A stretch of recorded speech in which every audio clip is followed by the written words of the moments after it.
नमस्कार विद्यार्थी मित्रांनो, अभ्यास मित्र परिवारामध्ये तुम्हा सर्वांचं खूप खूप स्वागत आहे। आज आपण 25 जून 2026 चं करंट अफेअर्स इथे बघणार आहोत। सेशन सुरू करण्याआधी अभ्यास मित्रचं ऍप्लिकेशन डाउनलोड करा। गटकपूर्व परीक्षेची तयारी करत असाल तर विजेता बॅच जॉईन करू शकता, ज्यामध्ये अनलिमिटेड व्ह्यूज आणि परीक्षेच्या दिवसापर्यंत कालावधी आहे। फी फक्त 499 रुपये आहे। काही अडचण असेल तर कॉल मेसेज करा। टेलिग्राम इंस्टाग्राम पेज जॉईन करायला विसरू नका आणि ऍप्लिकेशन डाउनलोड करून त्यावर ज्या असलेल्या बॅचेस आहेत त्या तुम्ही परचेस करू शकता। सुरुवात करूया मग आजच्या सेशनला। तर पहिला प्रश्न आहे, जून 2026 मध्ये भारतात झालेल्या ब्रिक्स राष्ट्रीय सुरक्षा सल्लागार बैठकीचं अध्यक्षपद कोणी भूषवलं? तर मित्रांनो, इमेज वरून बघू शकता अजित डोवाल हे याचं करेक्ट उत्तर आहे। अजित डोवाल यांनी हे अध्यक्षपद भूषवलं होतं। सो बेसिकली ही जी परिषद झाली होती तर ती 22-23 जूनला पार पडली होती। कुठे? नवी दिल्लीमध्ये। 2 दिवसाची ही ब्रिक्स राष्ट्रीय सुरक्षा सल्लागारांची बैठक आयोजित करण्यात आली होती। तर याचं अध्यक्षस्थान राष्ट्रीय सुरक्षा सल्लागार जे आहेत आपले, तर अजित डोवाल यांनी भूषवलेलं आहे। तर बघा, सायबर सुरक्षा असेल, दहशतवाद असेल, त्याचबरोबर जे काही तंत्रज्ञानापासून जे काही धोके आहेत तर त्यावर चर्चा केली गेली। या वर्षीची थीम होती non traditional security challenges confronting the world today, he theme होती। मग बाकी जर तुम्ही पाहिलं तर 2026च्या इतर शिखर परिषदा कुठे झालेल्या आहेत त्याचं लोकेशन महत्वाचं आहे। तर त्या इतर परिषदा दिलेल्या आहेत। यामध्ये वर्ल्ड इकॉनॉमिक फोरम 56वी जी बैठक झाली होती ती स्वित्झर्लंडमध्ये डॅवोस या ठिकाणी झाली। आफ्रिकन युनियनचं 39वं शिखर संमेलन जे आहे ते अदिस अबाबा इथिओपियामध्ये झालं। त्यानंतर दुसरी आंतरराष्ट्रीय ऑलिम्पिक संशोधन परिषद भारतामध्ये पार पडली। राष्ट्रीय वस्त्रोद्योग मंत्री परिषद गुवाहाटीमध्ये पार पडली। म्युनिच सुरक्षा परिषद 62वी आवृत्ती होती जर्मनीमध्ये। देन G7 इम्पॉर्टंट आहे, 52वं शिखर संमेलन जे आहे ते फ्रान्समध्ये पार पडलं। ब्रिक्स 18वं शिखर संमेलन भारतामध्ये। त्याचबरोबर world government summit Dubai UAE मध्ये। वायमार ट्रायंगल फॉर्मॅटमध्ये परराष्ट्र मंत्री बैठक पॅरिसमध्ये। इंडिया पॉवर समिट नवी दिल्ली। संयुक्त राष्ट्र जैवविविधता परिषद सगळ्यात इम्पॉर्टंट CBD ची COP17 ही आर्मेनियातील येरेवान या ठिकाणी। आंतरराष्ट्रीय अक्षय ऊर्जा संस्था इरेनाची 16वी बैठक जी आहे ती अबुधाबी UAE येथे। तर ग्लोबल AI इम्पॅक्ट समिट 2027 ची स्वित्झर्लंड मधील जिनेवा येथे होणार आहे। सो अशा प्रकारे इम्पॉर्टंट समिट्स लक्षात ठेवायच्या आहेत।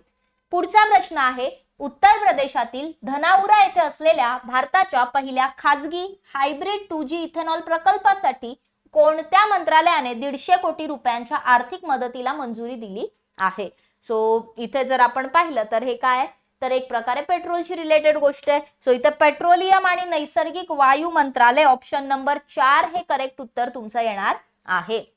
सो मंत्रालयाचे जे प्रधानमंत्री यांनी बायोफ्युल वातावरण त्याचबरोबर अनुभव पीक निवारण PM-G1 योजनेअंतर्गत काय केलं, तर उच्च तंत्रज्ञान केंद्र मार्फत ही जी आर्थिक मदत आहे ती दिलेली आहे। यामध्ये बायो रिफायनरीची उत्पादन क्षमता जी आहे ती दररोज 91 किलोलीटर इतकं असणार आहे। त्याचबरोबर यामध्ये शेतीतला कचरा आणि ऊसाचा जो चोथा आहे तो वापरून स्वच्छ वाहतूक इंधन तयार केलं जाणार आहे।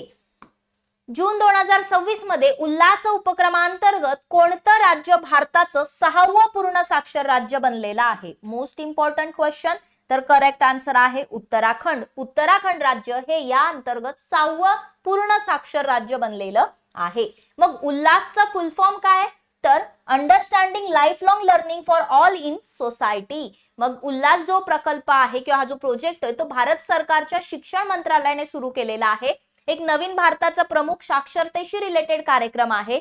हे राष्ट्रीय शिक्षण धोरण 2020 जे आहे तर याच्या अनुषंगाने आहे। याचा उद्देश आहे की कुठल्याही कारणास्तव औपचारिक शिक्षण चुकलेल्या 15 वर्ष किंवा त्यापेक्षा अधिक वयाचे जे सगळे प्रौढ व्यक्ती आहेत तर त्यांना शिक्षित करणं हे याचा उद्देश आहे। मग 6वं उत्तराखंड आहे, तर इतर पहिले 5 राज्य कोणते आहेत? तर पहिलं राज्य होतं मिझोराम, देन गोवा, त्रिपुरा, हिमाचल प्रदेश आणि 5वं राज्य होतं सिक्कीम। सिक्कीम हे 5वं राज्य तर ईशान्य भारतातील 3रं राज्य ठरलं। पुढे जाऊया, ऑलिम्पिक दिन 2026 केव्हा साजरा करण्यात आला? तर करेक्ट आन्सर आहे 23 जूनला ऑलिम्पिक दिन 2026 साजरा करण्यात आला। सो आंतरराष्ट्रीय ऑलिम्पिक दिन जो आहे तो दरवर्षी 23 जूनला साजरा केला जातो. मग यामध्ये आधुनिक ऑलिम्पिक चळवळीच्या स्थापनेचा स्मरणार्थ हा दिवस साजरा केला जातो. सो 1894 मध्ये पॅरिस मध्ये सुरू झालं होतं हे सेलिब्रेशन आणि मग याची थीम होती या वर्षीची sport building bridges breaking barriers. पुढचा प्रश्न आहे, पुरुष आणि महिला क्रिकेटमध्ये मिळून 200 T20 आंतरराष्ट्रीय सामने खेळणारी जगातील पहिली खेळाडू कोण ठरलेली आहे? तर मित्रांनो हरमनप्रीत कौर हे याचं करेक्ट आन्सर आहे. तर इवन मेल आणि फिमेल दोन्ही मध्ये 200 T20 आंतरराष्ट्रीय सामने खेळणारी ही पहिली महिला खेळाडू ठरलेली आहे. सो भारतीय महिला क्रिकेट संघाची ती कर्णधार सुद्धा आहे. जून 2026 मध्ये विमेन्स T20 वर्ल्ड कप जे झालं होतं त्यामध्ये दक्षिण आफ्रिके विरुद्ध एक चांगला इतिहास रचला, जिंकलो आपण. सो 200 T20 आंतरराष्ट्रीय सामने खेळणारी ती जगातील पहिली क्रिकेटपटू ठरलेली आहे. जून 2026 मध्ये कोणत्या राज्याच्या खुरासानी चिंच किंवा खोरासनी चिंचला भौगोलिक GI टॅग जो आपण म्हणतो तो प्रदान करण्यात आलेला आहे? सो ही मध्य प्रदेशची चिंच आहे. खोरासनी चिंच म्हणून लक्षात ठेवा, हिला GI टॅग दिलेला आहे. मध्य प्रदेश मधील धार जिल्हा जो आहे त्यातील मांडू जो ठिकाण आहे तिथे त्या ऐतिहासिक शहरामध्ये आढळणारी ही चिंच आहे, तर तिला GI टॅग दिला.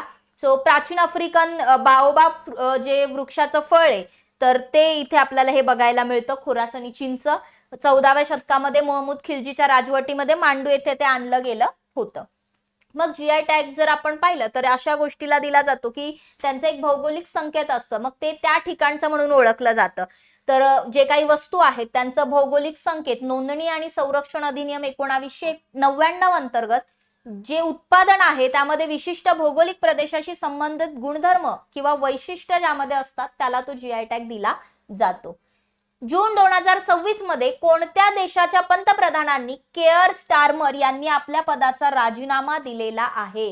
सो केअर स्टारमर हे ब्रिटनचे पंतप्रधान आहेत, तर त्यांनी राजीनामा दिलेला आहे. ब्रिटिश पंतप्रधान लेबर पार्टीचे नेते कीर स्टारमर यांनी 22 जून 2026 ला ऑफिशियली त्यांच्या राजीनाम्याची घोषणा केली. 100 पेक्षा अधिक खासदार आणि मंत्र्याकडून वाढत्या प्रेशरमुळे त्यांनी त्यांचा राजीनामा देण्याचा निर्णय घेतला आणि मागच्या 10 वर्षामध्ये मुदतपूर्व राजीनामा देणारे ते 6वे ब्रिटिश पंतप्रधान ठरलेले आहेत. सो ब्रिटन बद्दल इथे थोडीशी इन्फॉर्मेशन माहिती आहे सगळ्यांना की ब्रिटन हे युरोप खंडामध्ये येणारं एक देश आहे. लंडन ही त्याची राजधानी आहे. पाऊंड स्टर्लिंग ही चलन आहे. तर ब्रिटनची राजधानी आपण पाहिली लंडन.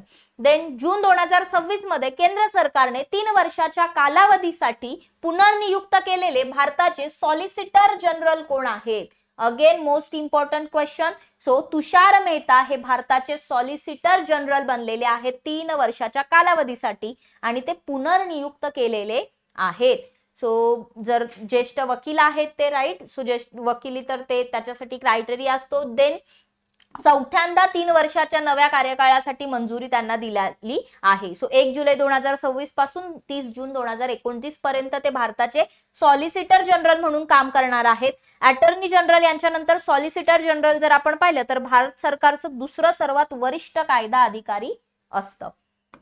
भारतातील हवाई दलाने IAF ने कोणत्या देशाकडून 9 सेवानिवृत्त सेपेकॅट जॅग्वार लढाऊ विमाने खरेदी करण्याचा निर्णय घेतला आहे? तर करेक्ट आन्सर आहे ब्रिटन. ब्रिटनकडून भारत काय करणार आहे तर सेपेकॅट जॅग्वार लढाऊ विमाने खरेदी करणारे किती? तर 9 विमाने खरेदी करणार आहे. सो ती विमानं उडवण्यासाठी नसणार आहेत तर त्यांचे जे पार्ट्स आहेत ते सेपरेट करून वापरले जाणार आहेत. सो त्यासाठी ती खरेदी केली जातील, हे लक्षात ठेवा. मग इथे तुम्हाला थोडंसं कॅनिबलायझेशन बद्दल दिलंय. विमान वाहतूक क्षेत्रामधली एक प्रोसेस आहे की ज्यामध्ये कॅनिबलायझेशन म्हणजेच काय तर सेवेतून निवृत्त झालेली जी विमानं असतात तर अशा विमानांना काय केलं जातं, त्यांचा जो सांगाडा असतो त्याला सेपरेट केलं जातं. त्याचे जे पार्ट्स असतात इंजिन, एव्हियोनिक्स, लँडिंग गिअर किंवा हायड्रोलिक सिस्टम, तर यांचे जे इम्पॉर्टंट पार्ट्स असतात असे त्यांना जे सध्या सेवेमध्ये असलेले विमानं आहेत त्याच्यामध्ये फिट केलं जातं. सो अशा प्रकारे ते टेक्नॉलॉजी चालते. चीन मधील शँग्यू येथे झालेल्या एशियन रिले चॅम्पियनशिप 2026 मध्ये भारतीय महिला संघाने 4x100 मीटर रिले मध्ये कोणतं पदक जिंकलेलं आहे? तर ऑफकोर्स गोल्ड मेडल जिंकलेलं आहे. मग भारतीय महिला संघाने 43.85 सेकंदाची वेळ नोंदवली आणि या स्पर्धेमध्ये पहिलं स्थान पटकावलं. सो या सीझन मधील जर पाहिलं तर भारतीय संघाची सर्वोत्तम कामगिरी आहे. विजयी चौकडी आपण म्हणतो ती सुवर्ण पदक विजेता संघामध्ये श्रावणी नंदा, स्नेहा शानूवली, सुदेशना शिवणकर आणि तमन्ना यांचा समावेश होता. भारताने जर आपण पाहिलं तर 3 पदकं जिंकली या चॅम्पियनशिप मध्ये. एक सुवर्ण पदक जिंकलं, त्यानंतर रौप्य पदक जिंकलं, एक मिश्र रिलेमध्ये महिलांच्या रिलेमध्ये गोल्ड मेडल आणि कांस्य पदक सुद्धा जिंकलेलं आहे. अ श्रेणीतील क्रिकेटच्या इतिहासात सर्वात जलद अर्धशतक 11 चेंडूंमध्ये 50 करणारा विश्वविक्रम कोणत्या भारतीय फलंदाजाने केलेला आहे? तर वैभव सूर्यवंशी. सो याने काय केलेला आहे? हा रेकॉर्ड बनवलेला आहे सगळ्यात लवकर 50 मारण्याचा. सो याच्यामध्ये जर तुम्ही पाहिलं तर जे काही अंतिम सामना होता तर यामध्ये युवा प्रतिभावान भारतीय खेळाडू वैभव सूर्यवंशीने या ग्रुप ए मध्ये हा रेकॉर्ड बनवलेला आहे. रंगिरी दंबुला आंतरराष्ट्रीय स्टेडियम वरती जवळपास 11 चेंडूमध्ये त्याने आपलं सेंचुरी कंप्लीट केली आणि हा एक रेकॉर्ड सेट केलेला आहे. जे कौशल्या विरारत्नेचा 12 चेंडूमध्ये अर्धशतक करण्याचा जो 20 वर्षाचा जुना रेकॉर्ड होता तो याने मोडलेला आहे. Bureau of Indian standards BIS कडून एकाच वेळी 4 आंतरराष्ट्रीय ISO प्रमाणपत्रे मिळवणारे भारतातील पहिले विद्यापीठ कोणतं ठरलेलं आहे? तर तेलंगणामधील उस्मानिया विद्यापीठ हे भारतातील पहिलं विद्यापीठ ठरलेलं आहे ज्याने BIS कडून हे 4 प्रमाणपत्र मिळवलेले आहेत. सो हैदराबाद तेलंगणा येथे असलेलं जे उस्मानिया विद्यापीठ आहे तर त्याने हे 4 प्रमाणपत्र म्हणजे जे बेसिकली आंतरराष्ट्रीय मानकीकरण संस्था जी आहे ISO चे सर्टिफिकेट मिळवणारं हे पहिलं विद्यापीठ ठरलंय. विद्यापीठाच्या व्यवस्थापन प्रणाली आणि प्रक्रियांचं सखोल मूल्यांकन केल्यानंतर हे BIS ने काय केलेलं आहे तर ही मान्यता दिलेली आहे. मग कोणत्या 4 प्रकारचं किंवा कोणत्या श्रेणीमध्ये त्या सर्टिफिकेट मिळालंय? तर शैक्षणिक प्रशासन मध्ये, त्यानंतर पर्यावरण व्यवस्थापन, ऊर्जा कार्यक्षमता व्यवस्थापन आणि अन्न सुरक्षा पद्धती या 4 गोष्टींमध्ये ते मिळालेलं आहे. 19व्या मुंबई आंतरराष्ट्रीय चित्रपट महोत्सवामध्ये सर्वोत्कृष्ट माहितीपटसाठीचा प्रतिष्ठेचा गोल्डन कॉच पुरस्कार कोणत्या माहितीपटाला प्रदान करण्यात आलेला आहे? तर सर्वोत्कृष्ट माहितीपटासाठीचा जो प्रतिष्ठेचा पुरस्कार असतो गोल्डन कॉच, तर गोल्डन कॉच सिल्वरला मिळालाय. गोल्डन कोणाला? सिल्वरला. पोलंड मधील सिल्वर हा जो पुरस्कार आहे तर तो या माहितीपटाला मिळालेला आहे. सो लक्षात ठेवायचे 19वी मुंबई आंतरराष्ट्रीय चित्रपट महोत्सव झालं होतं तर त्यामध्ये पोलिश माहितीपट होता, पोलंड पोलिश. सिल्वरला हा पुरस्कार मिळाला. यामध्ये जर पाहिलं तर नतालिया कोनियार्स दिग्दर्शित हा चित्रपट होता. गरिबी, श्रम आणि मानवी प्रतिष्ठा यांचं काव्यात्मक विश्लेषण यामध्ये दाखवलेलं आहे. बाकी इतर पुरस्कारांची इन्फॉर्मेशन जसं की सर्वोत्कृष्ट आंतरराष्ट्रीय लघुकथा सिल्वर कॉच पुरस्कार अंडर दी स्नो, त्यानंतर दिग्दर्शक कोण होते? नाफिसे झारे. आणि सर्वोत्कृष्ट ॲनिमेशन चित्रपट सिल्वर कॉच दिग्दर्शक फ्रान्झिस्का शोननबर्गर आणि जयकृष्णन सुब्रमण्यम, दिग्दर्शक मायत सॉंग जर्मनी यांना तो मिळालेला आहे. केंद्रीय मंत्री अमित शाह यांनी जून 2026 मध्ये कोणत्या शहरात nafex.in लिलाव पोर्टल आणि नाफेड कल्याण शिष्यवृत्ती सुरू केलेली आहे? तर नवी दिल्ली या ठिकाणी केंद्रीय मंत्री अमित शाह यांनी nafex.in आणि नाफेड कल्याण शिष्यवृत्ती सुरू केलेली आहे.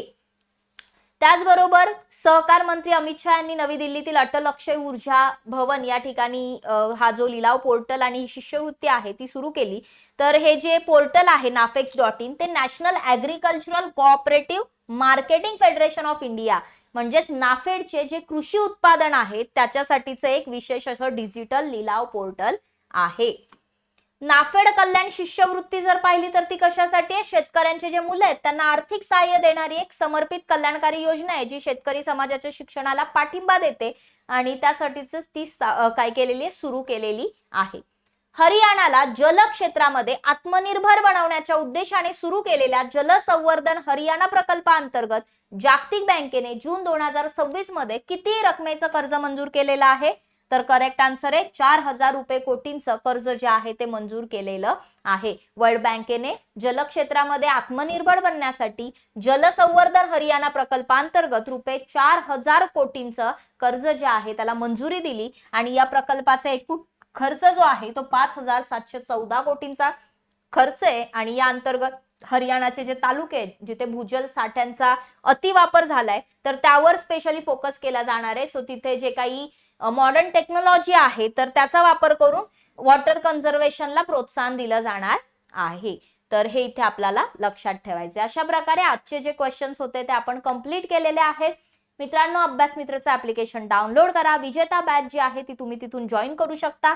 जी कंबाईन घटक पूर्व परीक्षेची जीएस रिव्हिजन बॅच आहे, यामध्ये करंट अफेअर्सचे रेकॉर्डेड लेक्चर सुद्धा मिळतील आणि जीएसचे लाईव्ह प्लस रेकॉर्डेड असे लेक्चर्स असतील. अनलिमिटेड व्ह्यूज आहेत.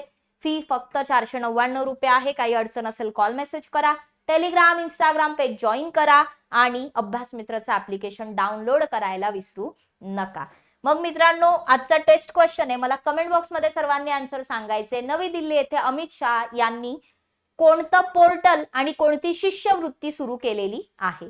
तर आय होप हे सेशन आवडलं असेल. जाता जाता लाईक करून जा, तुमच्या मित्रमैत्रिणींना शेअर करा आणि चॅनलला सबस्क्राईब करायला विसरू नका. धन्यवाद. बघत राहा अभ्यास मित्र.